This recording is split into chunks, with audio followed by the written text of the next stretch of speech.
Welcome to the Recovery Daily Podcast. I'm your host, Rachel Abassi. I'm a grateful, recovering alcoholic and stroke survivor. It's morning. Sorry. I realized that I've only spoken once today in my share in my sobriety meeting. Um, Happy Election Day. And truly, I mean that, like, happy Election Day. I know it's really stressful. Um, when I went to vote with Bailey the other day, she came over for the weekend so that we could go do early voting. We walked out of there, and it's a lot of mixed feelings this year. And we walked out of there, and I felt really energized. Before I voted, I was feeling stressed out. It's like I couldn't research enough in order to pick who I wanted because I just didn't know what I was gonna do. Um, and after I did it, I felt energized. I felt very grateful to be a part of this country. I felt very much like a human being among human beings, and I was talking to Bailey about just celebrating being an American, and hopefully I was able. It wasn't like I planned that. It was really how I felt, and hopefully I planted the seed for every time she goes to vote. She gets to feel that gratitude for being an American, regardless of the political landscape that is happening. So I truly mean that. Happy Election Day. And what am I going to talk about today? Is it ironic or coincidental? I'm going to talk about trouble.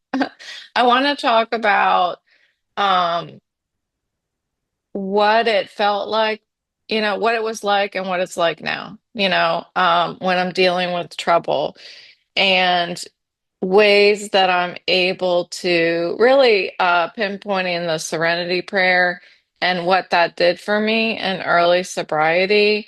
And then finally, really, like, I guess the Serenity Prayer is it's a prayer. So talking about what our higher power can do for us, I don't know. I guess I'm just not awake. I got a compliment on my hair from one of my dear listeners, so thank you so much. I'm truly enjoying it.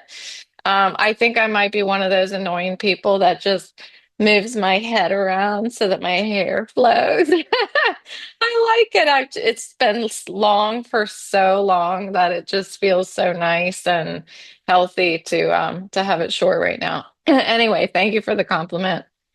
And so what I was thinking about first off was early on when I was drinking, um, I was hanging out with other people who drank like me. Um, as time went on, the people who drank like me seemed like they were not as active as the people who didn't drink like me. Now, I didn't look at people who didn't drink like me and think that, oh, they're happier than people who drink like me or anything like that.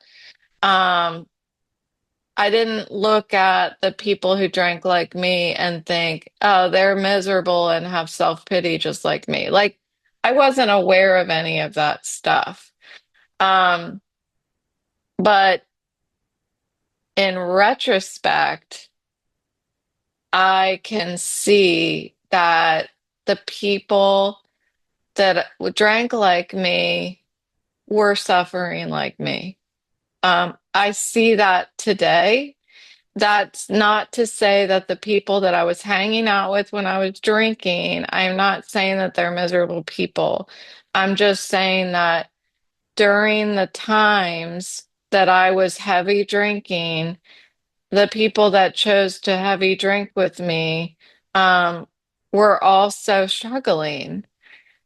Nobody, nobody is just this happy-go-lucky, so grateful to be alive and can't wait to wake up in the morning and take on new and greater heights and drinks like I did. It's just, from my experience, I've never seen anybody that lives a life as joyful and serene as I do now, sober, and drink like I used to drink. I've never seen that before. Maybe it exists, but I've never seen it. I mean, I was drinking 24/7.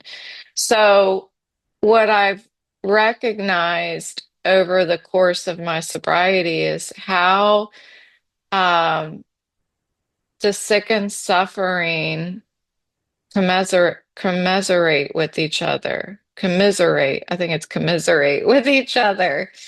And so it's that concept that I've always talked about, that depression feeds on itself.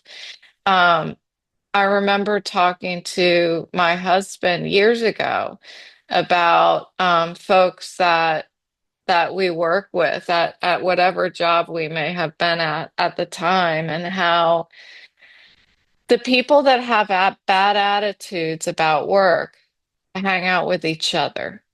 And that's something I've definitely noticed. If you have a good attitude at work and you like your job, the people who hate it don't usually want to hang out with you because they can't put up with that. They don't want to hear how happy you are. So all of that is fascinating to me.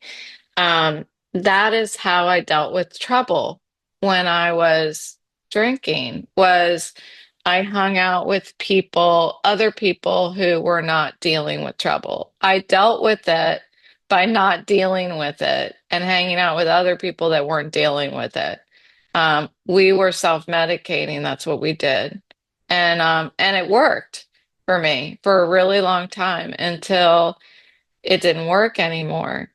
Um, so early in sobriety, I had to take away the drink, but I still had trouble. Like, I had a shitload of trouble. I really did. Not comparatively speaking, but for my life, what was not okay for me and intolerable to me, I had a lot of trouble.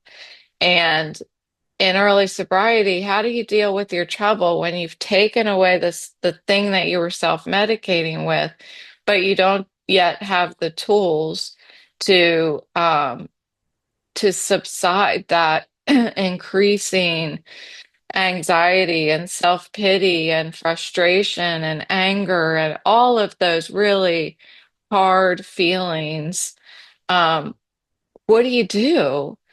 Um, That I feel like is the reason, and I think I mentioned this a couple days ago or yesterday. That's for me the reason why early sobriety was so hard, because I'm trying, and I'm talking after the actual physical addiction um subsided, where I wasn't ill because I wasn't drinking.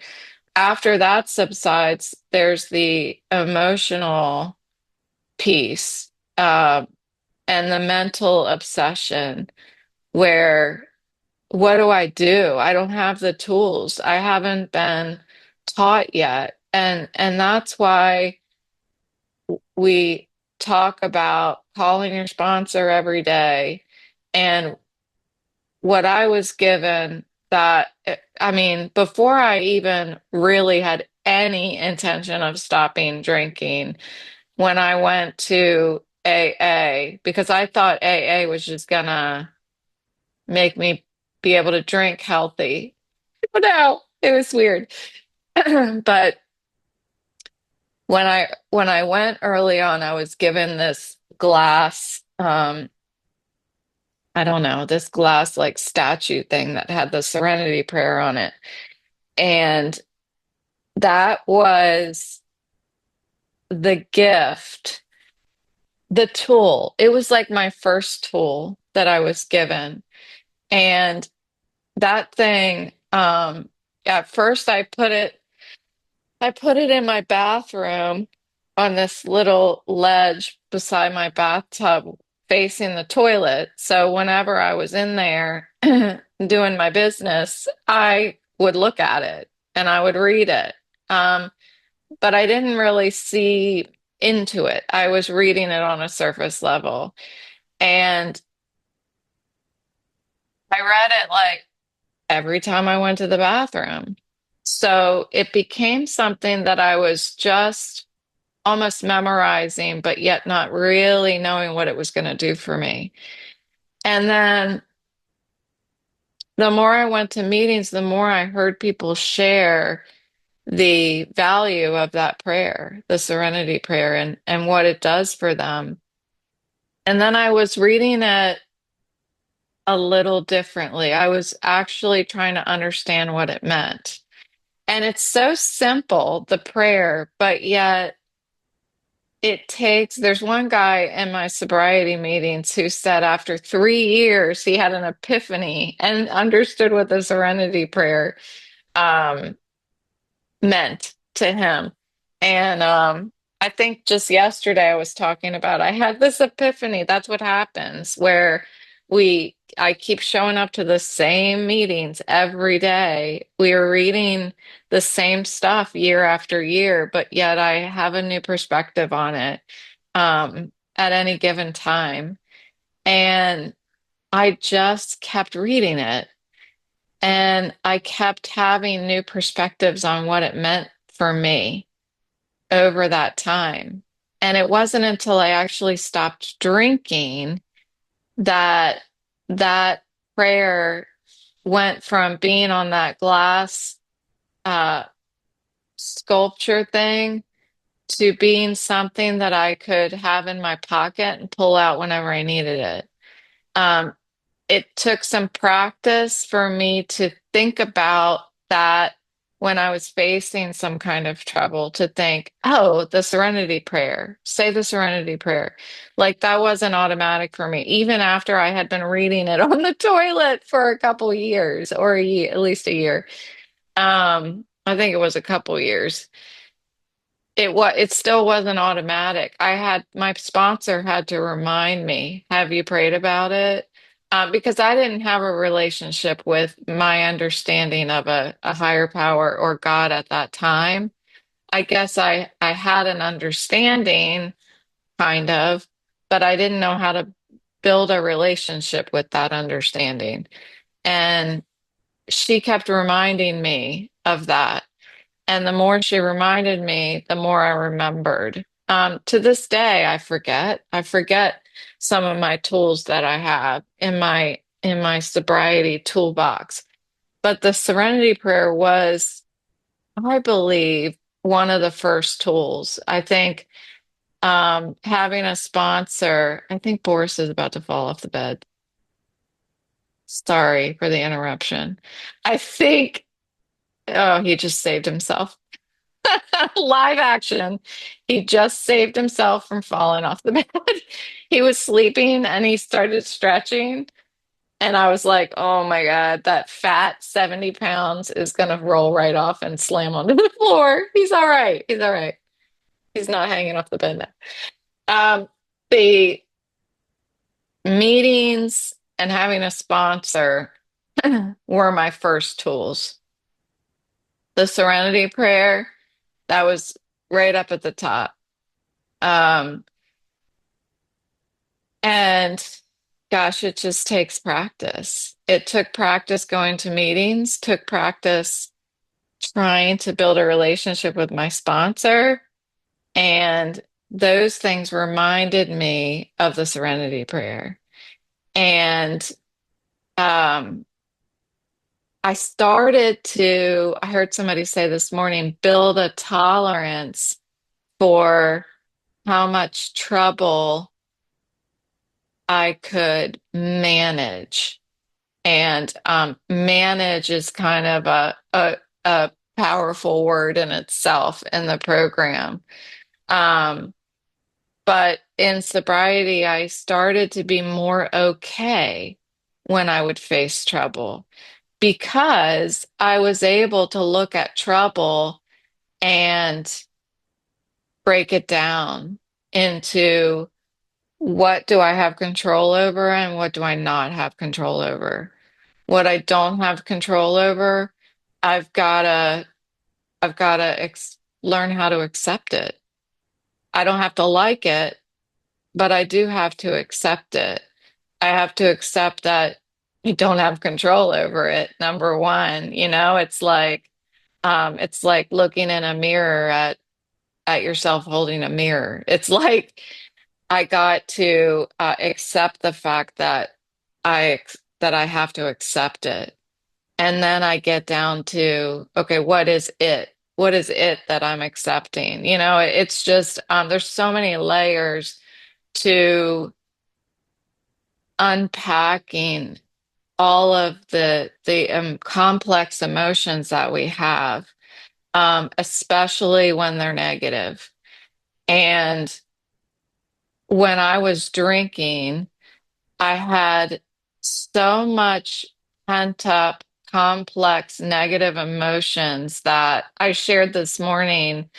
It's like a rubber band that you twist and you twist and you twist, and the energy is just growing and growing and growing until eventually it's either going to break or you can shoot it across the room. You can shoot it across the freaking field, depending on how much energy is built up in that rubber band.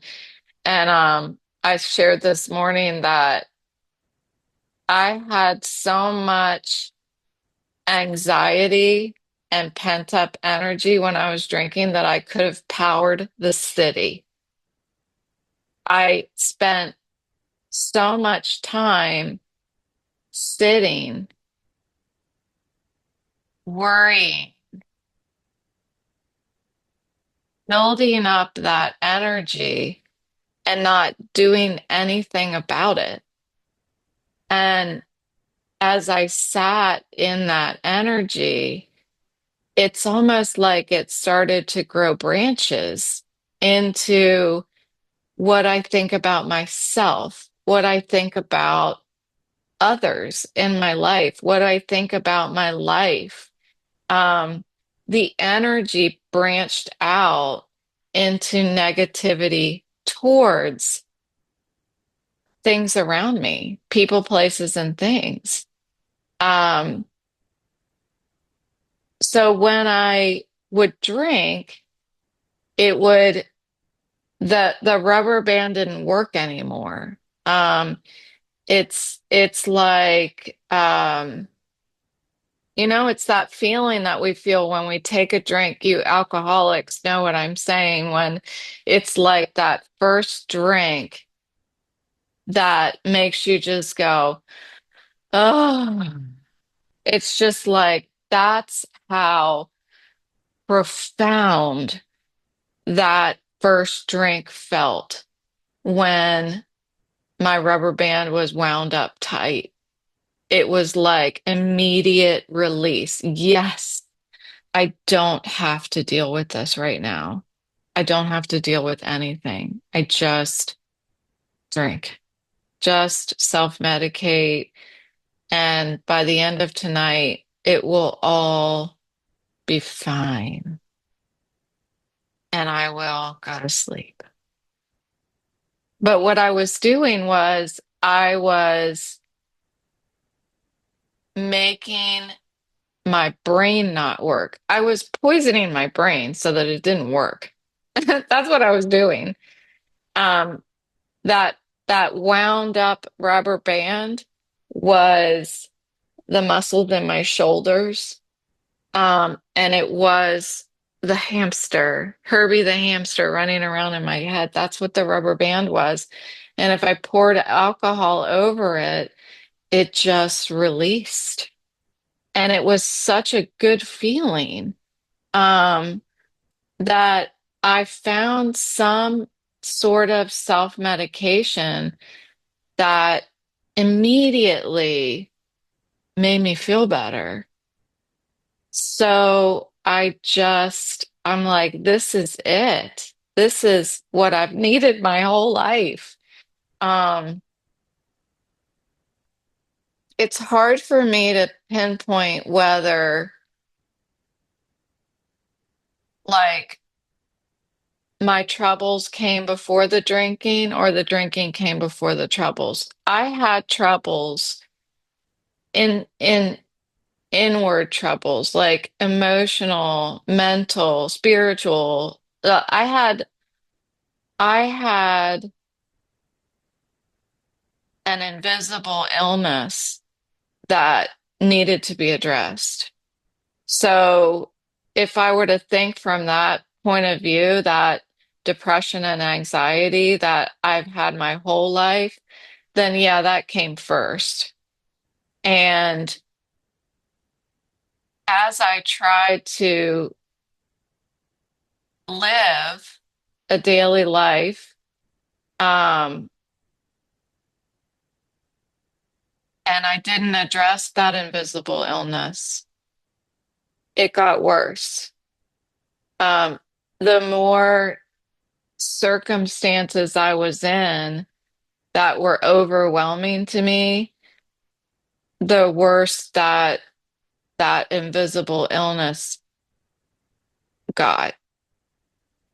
Um, that was the rubber band, I think.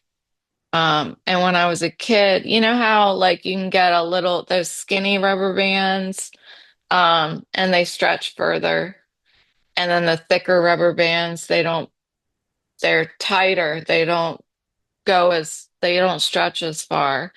It's like that. It's like when I was a kid, that rubber band was really skinny. So it stretched really far. And as I got older, the rubber band thickened.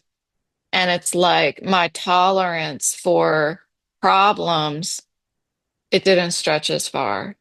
So the older I got, the more life that happened to me, the thicker the rubber band, the more energy that was getting pent up and the harder it was to release, the more I had to drink.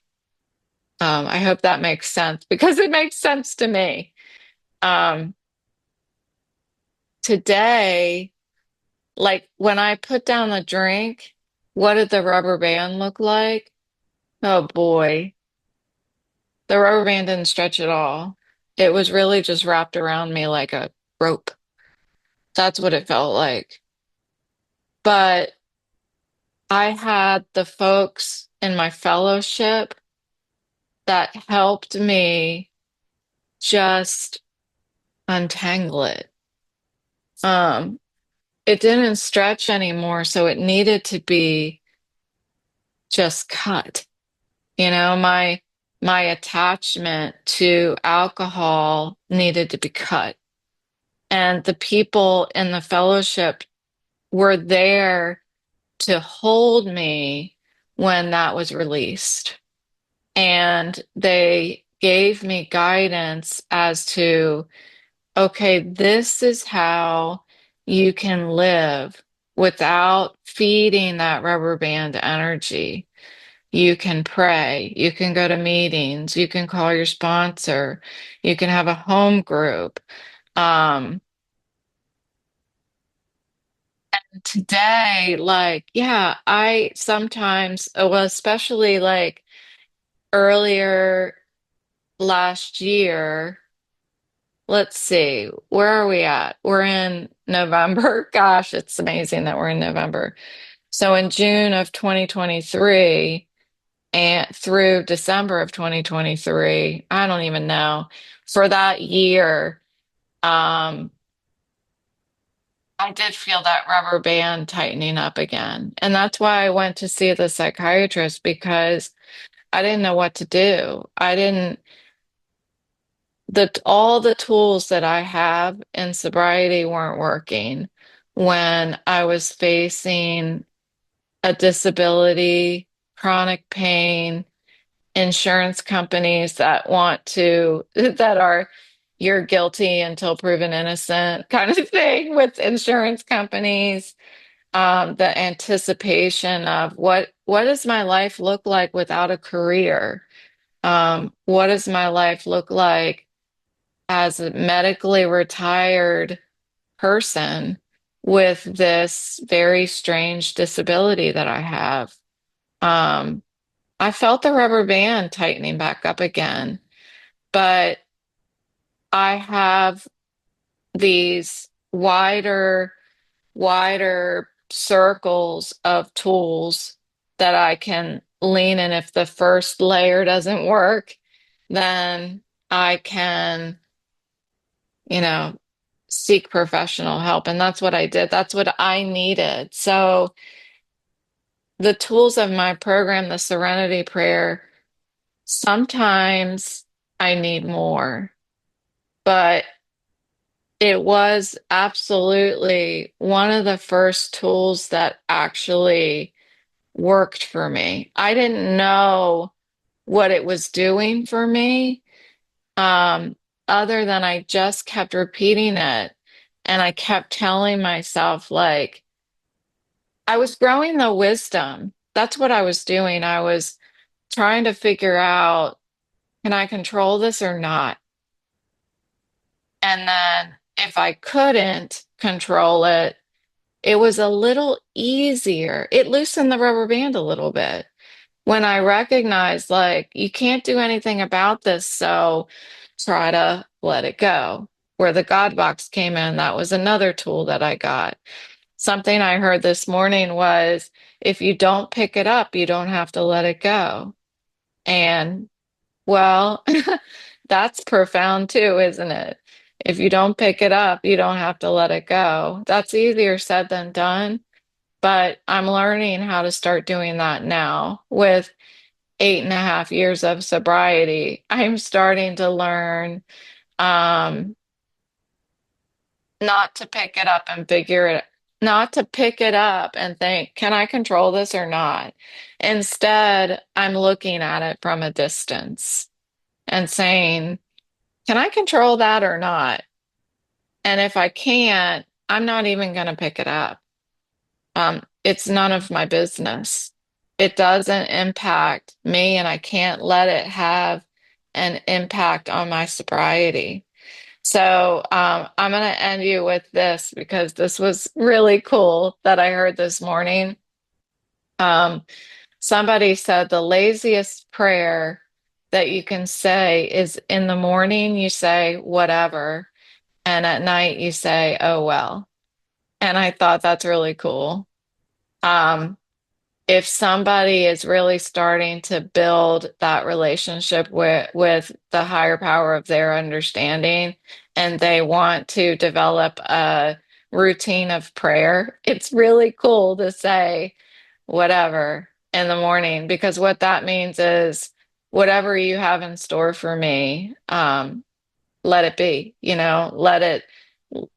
I'm trusting in whatever you have in store for me. I'm going to be able to walk through it. And at night, saying, oh, well, it's kind of like that idea of that I've shared with you about, um, just putting your troubles on your nightstand because they're going to be there when you wake up. You don't need to hold on to it. I'm pointing to my bed. You don't need to hold on to it and keep it in your head and put it on your pillow with you. You can just say, oh, well, there's nothing I can do right now. I'm going to sleep. So I'm going to put it on my nightstand and it'll be there in the morning. And when I first heard that idea about putting it on your nightstand, I immediately thought, what if I forget what it is? That's hilarious. What if I forget what the problem is when I wake up? Well, good. If I forget what the problem is, then that's a good thing. Um, if I don't forget what it is, then I was right. It was right there waiting for me on the nightstand. The time between me getting on my knees and praying before I get in bed and falling asleep, I can't solve anything. And that's the oh well. Am I getting on my knees and praying at night? That's the oh well. Thy will be done, not mine. It's really like, oh well, what happened today happened.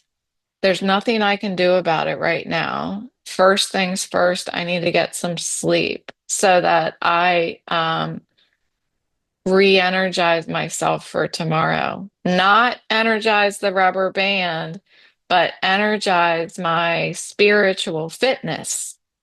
That is what's going to get me through the day.